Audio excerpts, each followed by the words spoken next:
स्वास्थ्य सेवार अग्रगति और समस्यार विहित कार्यानुष्ठान ग्रहण करुछंती कोरेई विधायक आकाश दास नायक। दोलापाटना मेलन पड़िया नूतन पीएससी प्रकल्प कार्यर भित्तिप्रस्तर स्थापन करा जायछि।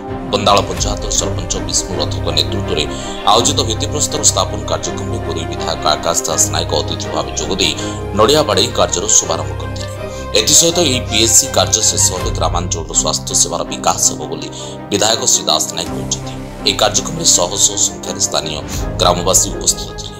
कोरेई निर्वाचन मंडल बंदल ग्राम पंचायत रे बहुत दिन दाबी था लोक मानकर स्वास्थ्य सेवा दिगरे गोटे नूतन बिल्डिंग नूतन पीएससी शुभारंभ कराई बिल्डिंग भित्तिप्रस्तर स्थापन कराई एवं स्वास्थ्य सेवा दिगरे निश्चित भाव में ये पंचायत गोटे उपात पंचायत एवं लोक मैंने स्वास्थ्य सेवा अनेक दूर जावाक पड़ूला।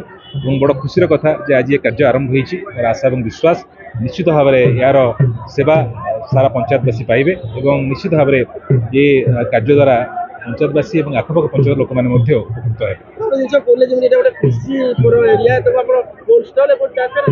मूलत अर्थनैतिक मेरुदंड हूँ कृषि तेणु से गोटे कोल्ड स्टोरेज आगामी दिन में आवश्यकता रही से दिगरे सरकार निकट में मोर अनुरोध रखी और आशा और विश्वास से अनुरोध खूब जल्दी पूरा हे और दुलाखापाटना स्टेशन टी अच्छी स्टेशन टी मूलत जो मैंने मजदूर माने श्रमिक माने व्यवहार करती जावासवाई एवं ये गोटे हल्ट अधिक ट्रेन हल्ट रही सेड से बसिया विभिन्न प्रकार बेंच टू आरम्भ कर पानी जल व्यवस्था विभिन्न प्रकार व्यवस्था रेलवे कर्तृपक्ष पाखे दाबी रखी और आशा और विश्वास से दाबी खूब जल्दी पूरा हो। विभाग कर्तृपक्ष सहित आलोचना करी खूब जल्दी जहाँ प्रोब्लेम रही आम पटू जदिव कम्प्लीट होता भद्रक जिला पटे टी प्रोब्लेम रही भद्रक कलेक्टर एवं भद्रक स्थानीय जनप्रतिनिधि जो मैंने अच्छा ऑफिसर्स मैंने अच्छा सहित आलोचना करी यार स्थायी समाधान खूब जल्दी करने चेष्टा करूँ। कोरेईर अशोक दास का रिपोर्ट, जाजपुर न्यूज।